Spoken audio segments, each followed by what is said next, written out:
Hey guys, Kevin here to bring you a brand new video today.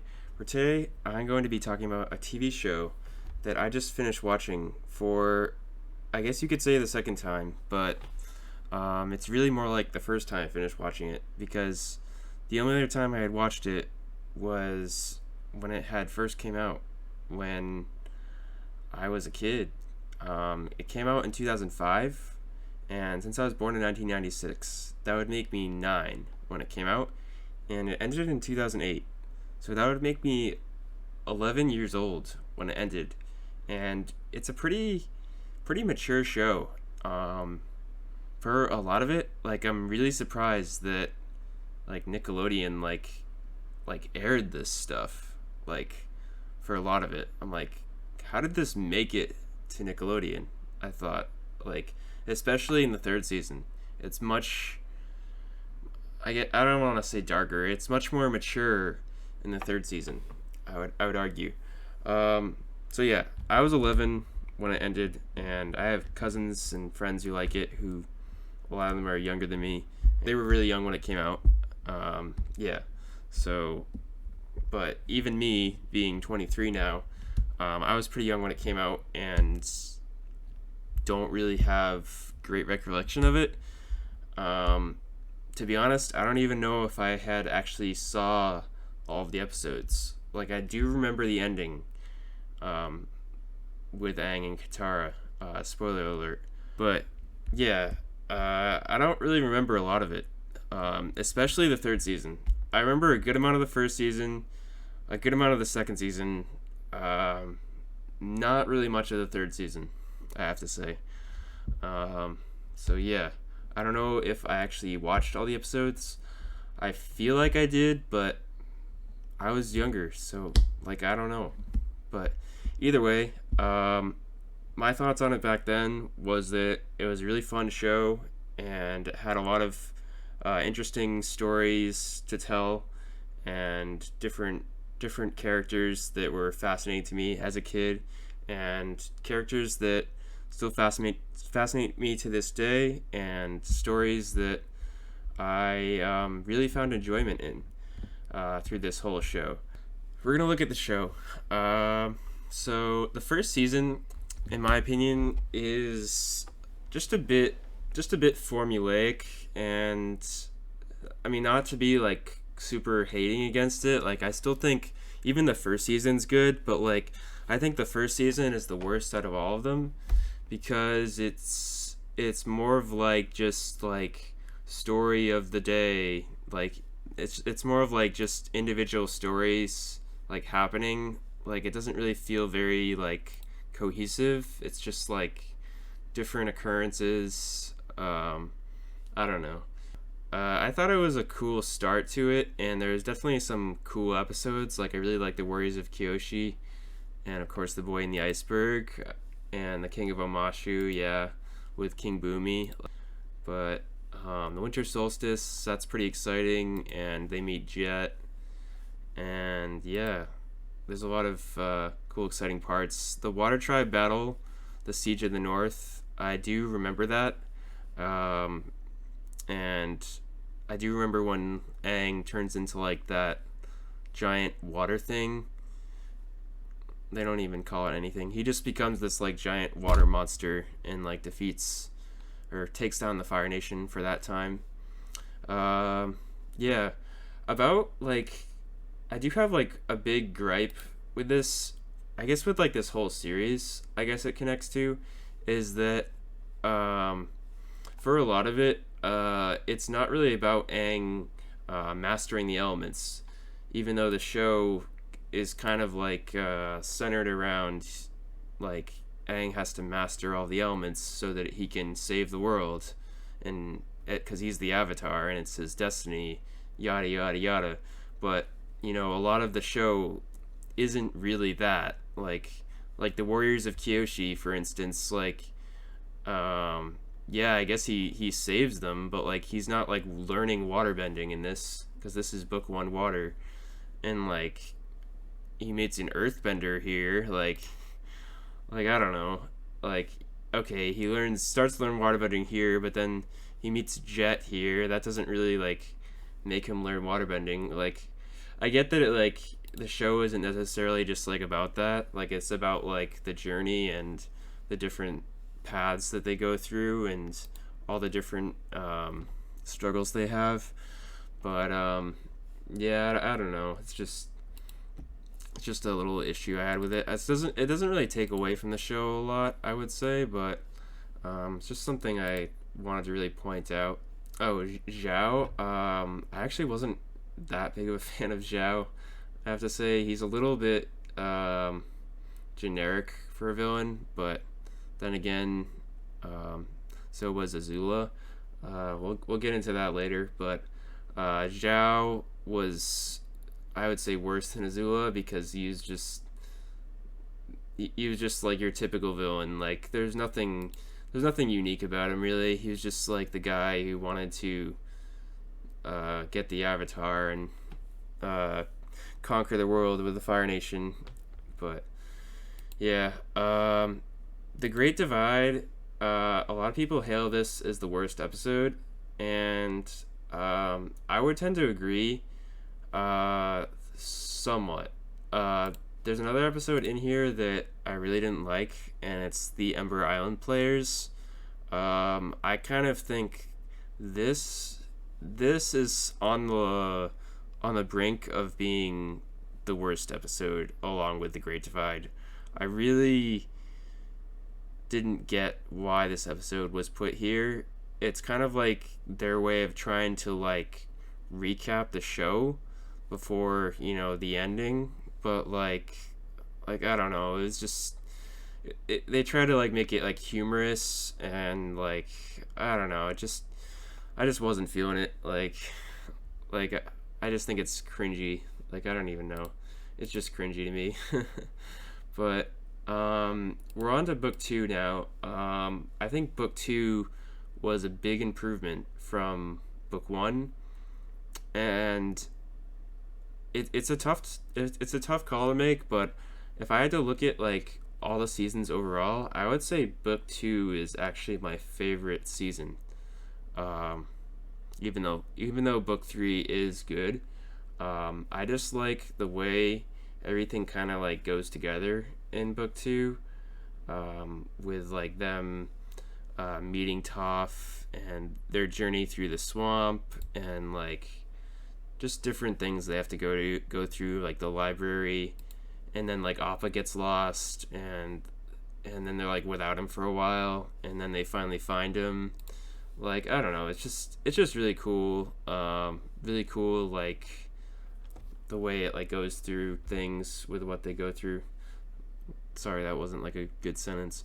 But yeah, and then like the ending here where the conclusion here where Aang nearly dies, which is pretty dramatic and pretty intense, I will say. Aang nearly dies from Azula, and Zuko turns on Aang, which is something that is looked into later.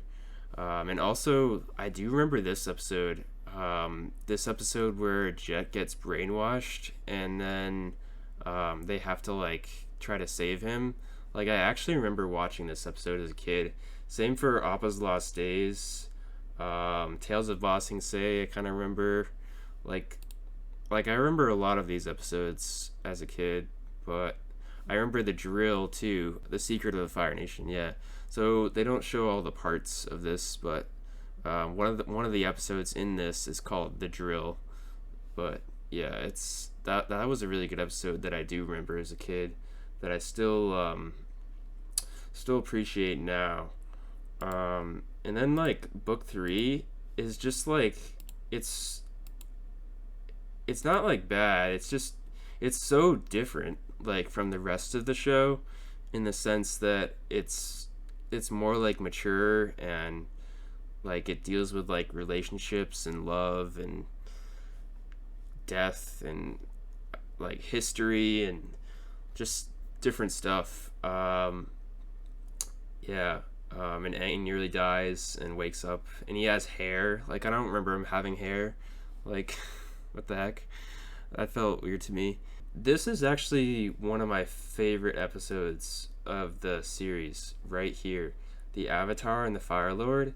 Um, I really, really, really appreciate this episode as an adult now because this episode is all about the history of Avatar Roku and Fire Lord Sozin. Um, I know it might sound dumb, but I really like the how you get to see the past of the Fire Lord and Avatar Roku, how they used to be like friends and um like hang out together, and then like Sozin like betrays them and whatnot. Yeah. This is actually a really dark episode. I did know about this episode. This episode's all about bloodbending, where Katara learns how to bloodbend, and yeah, that episode is pretty dark. For the fact that you can like control someone, like it's like weird, like that shit is dark to me, like even as an adult. Um, Days of the Black Sun. I mean, I don't know if this is a good comparison, but because of how like exciting Avatar is to me, like I kind of compare it to the likes of like Avengers somewhat, where like Day of the Black Sun was like the Infinity War of Avatar, and then Sozin's Comet was like the end game. Like Day of the Black Sun is this like epic awesome episode where you get to see like all these people come together and they fight the Fire Nation and invade them, but then they don't win, but they make an effort to try to stop the Fire Nation. Essentially, it was in the sense similar to Infinity War, where like a bunch of characters were getting together, like people from the Earth Kingdom got together, and like the Swamp People got together, and they all just like attacked the Fire Nation in this like epic battle. It's kind of like Avengers. I mean, just because it's like so exciting. Sozin's Comet is like this 4-part epic finale, 92 minutes. And yeah, Aang, defeats the Fire Lord, I guess. We'll break down some stuff that happened in there, but yeah, I wanted to talk about the characters first because like there's a lot of characters in this that bother me. Specifically Azula, because she's just like the most like blatant villain of villains, to where like I guess like they're trying to make it so like she's clearly the villain for like any kid that might not like fully understand or like wonder like who the bad person is. So it's kind of like it's almost like they're blatantly like in keeping her as the villain, to be like, yes, this is the bad person that you don't want to win. Like, she has blue fire is the evil one, and like everything she says is something evil basically throughout the entirety of the show. And I just don't like it. I don't like it. I think it's way too like just like ordinary, and there's nothing like unique about her.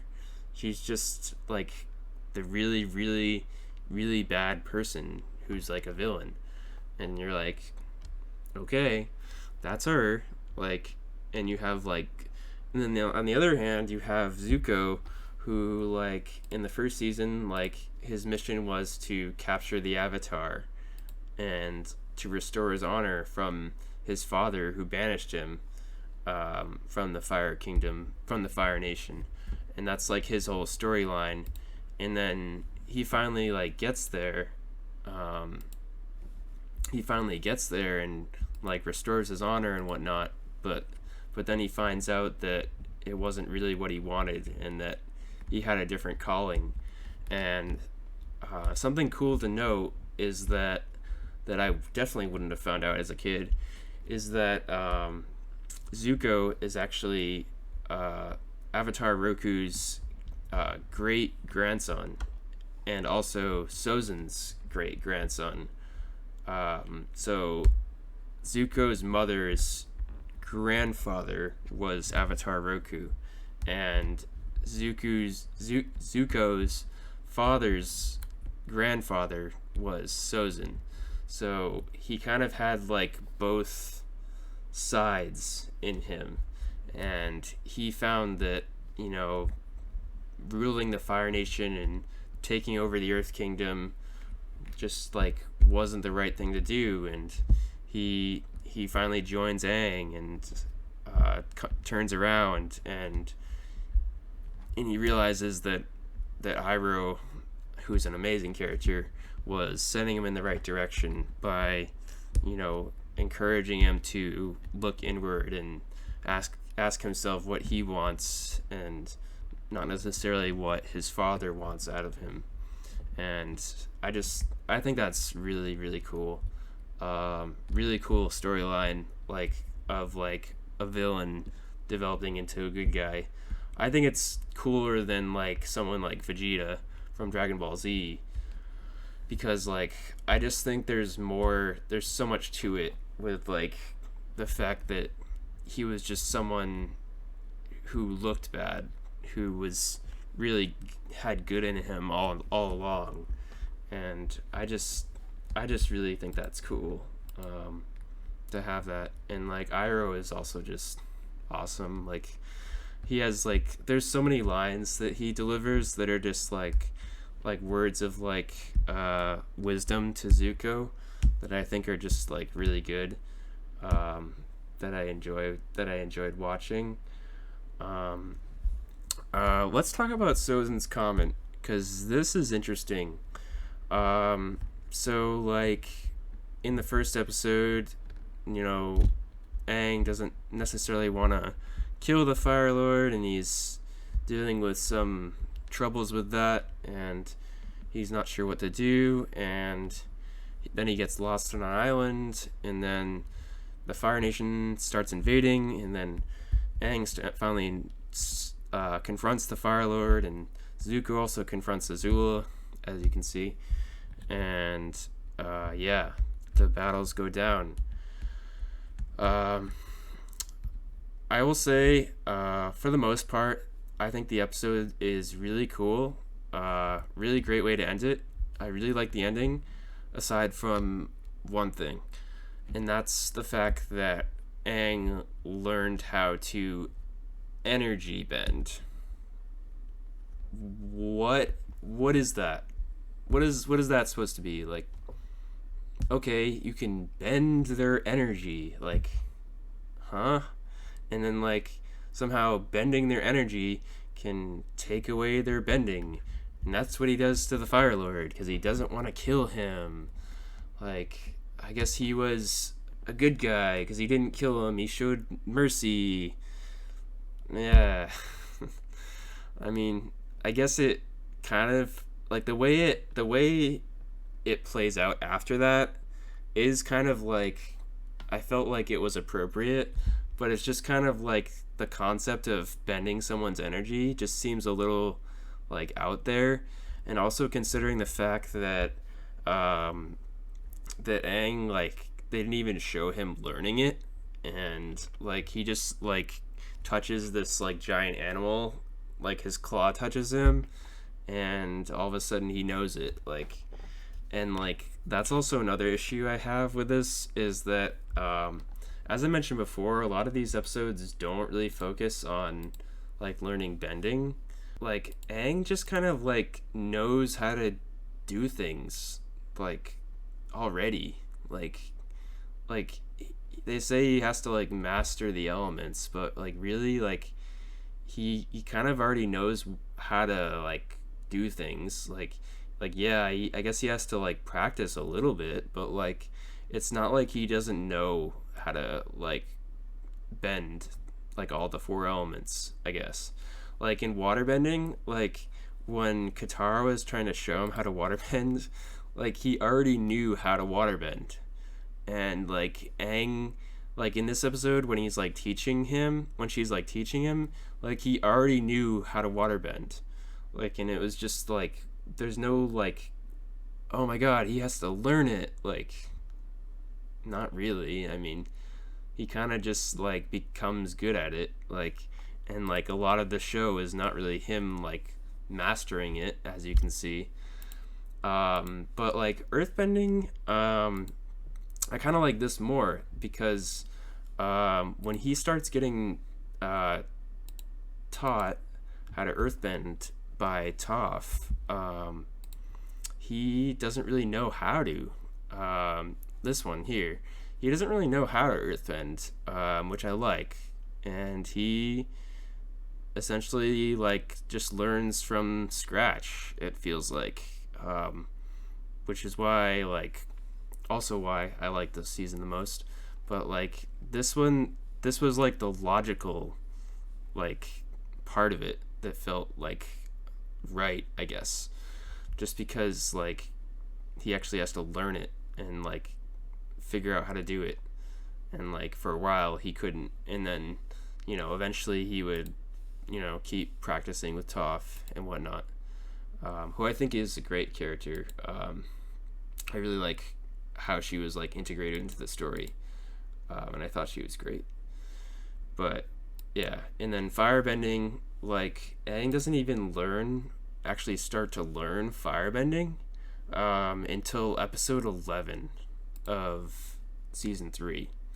And then like, yeah, he practices, but like how he like learns how to start firebending is some like, it's like some like weird like spiritual shit. Like, what is that? Like he learned that fire is life or some shit. Like, and then he's like, I know how to firebend now, and then he just does it. Like, okay, let's go with that. Like, yeah, you know how to firebend now, I guess. Like, and then he's just like doing it, and then Zuko does kind of teach him, I will admit. But yeah,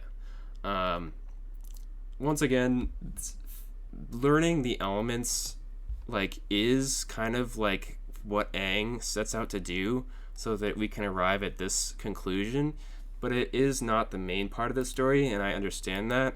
And I think even with that being said, the show as a whole is still really good and really really fun to watch. I have to say, just like through and through.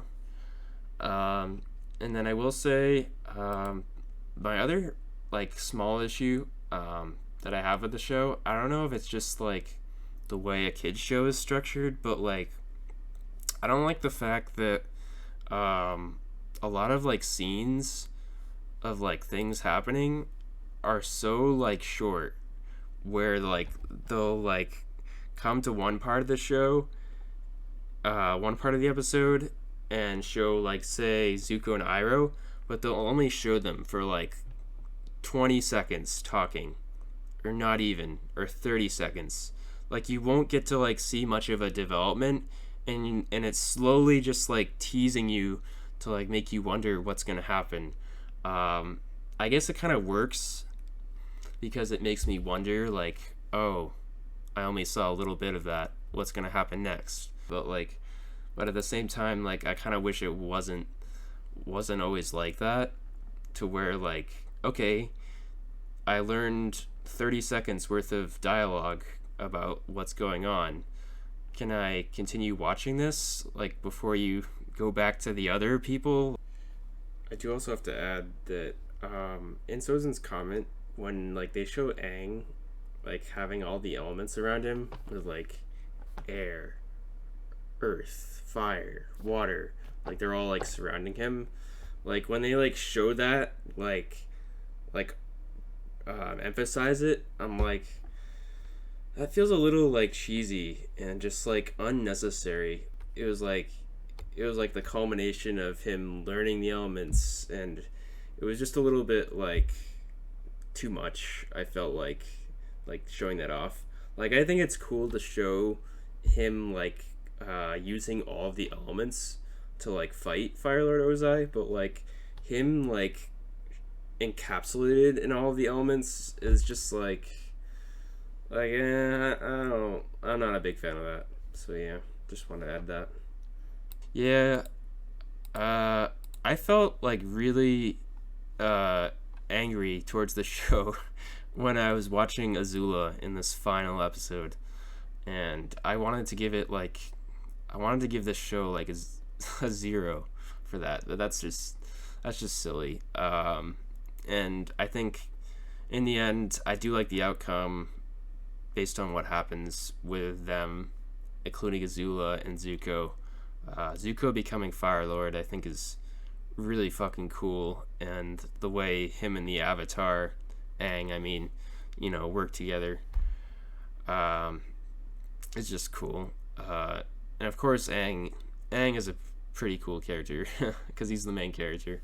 He is a pretty cool character. I like Aang. I did kind of have to say, like, I wasn't like a huge fan of the way his voice was like so high pitched. I think in the early seasons it was more high pitched, because he does get older as the show is filming.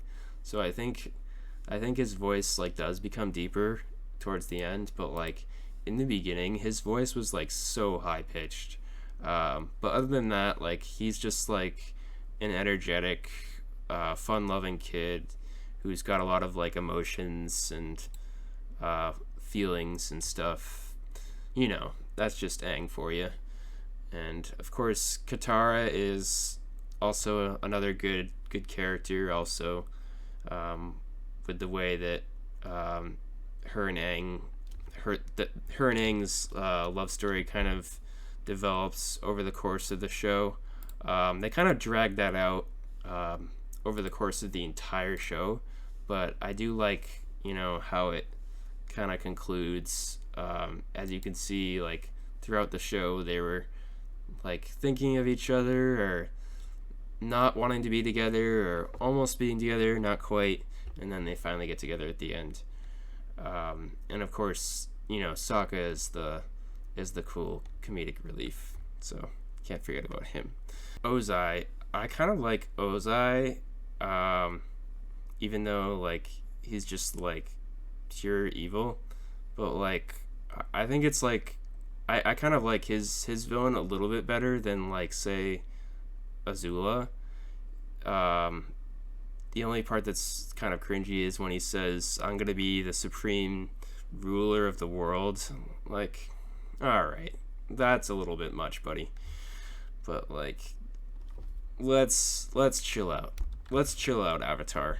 He's a good villain though, who's just like plain evil, and I don't know. I just liked him as a villain, as opposed to like Azula. But yeah, overall the show is pretty good. I don't think it's perfect, like some people think. Some people think it's like the ultimate spectacle of a show to like watch over and over again. I don't think it's that, but I do think it's pretty good, and I think it is worth watching as an adult, and I'm happy I got to watch it, and definitely got some enjoyment out of it through both the story being told as well as the journey of Aang and all of the cool like action sequences and whatnot. But yeah, if it does change, I'll put it in the description. I'm gonna rate this show an 8.1 out of 10. Like I said, that could change, but yeah, that's my rating for now, just based on what I've laid out. That's gonna be it for me, but I hope you guys like this video, and hopefully those big Avatar fanatics aren't too offended.